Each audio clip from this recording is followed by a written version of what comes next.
This is the channel selector knob off the 1949 Motorola 9-inch round screen TV that I decided to part out. It sold some of the major parts, the case and the picture tube, and a couple of knobs now. And I'm selling these knobs, since they're so rare, for $25 a piece.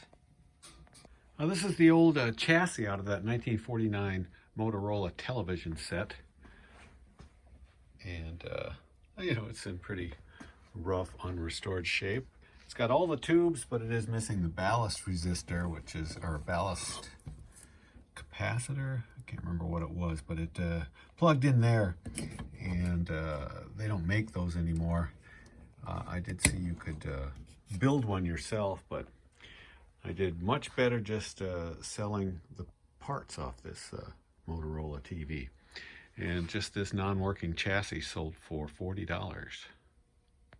Well, this is the owner's manual and, well, I guess the warranty card and places you can get your 1960s Telefunken console fixed at.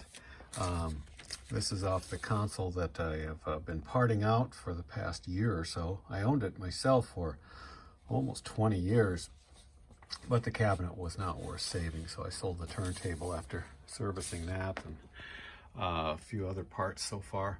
And this little manual packet sold for 20 bucks.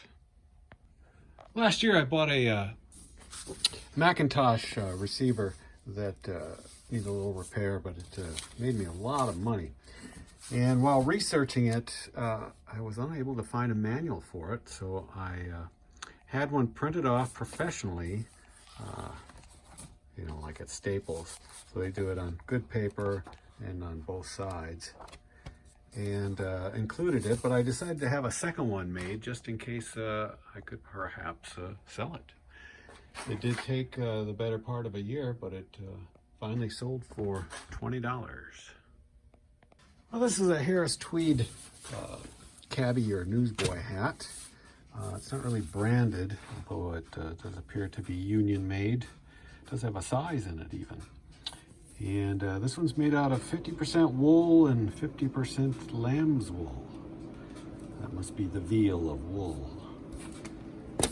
Anyway, I've had this up for quite some time, and I priced it at $30. Somebody offered me $15. I shot back with $25, but they came back at $20, and I waited a day and decided to take the 20 bucks for it. This is a lot of 5 books. They cover weight training. These are my books, or they were my books. I had a big interest in lifting weights back in the early 2000s, and so I bought a lot of material on technique and things like that, and that's what these cover. They're all by the same author, Stuart McRobert, and I just uncovered these in my basement. They were in a tote, and they're all in great shape.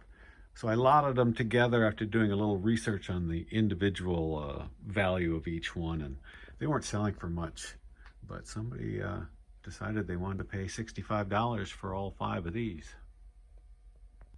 Now, this is a small Zenith tabletop AM radio, plastic case with the fake wood grain.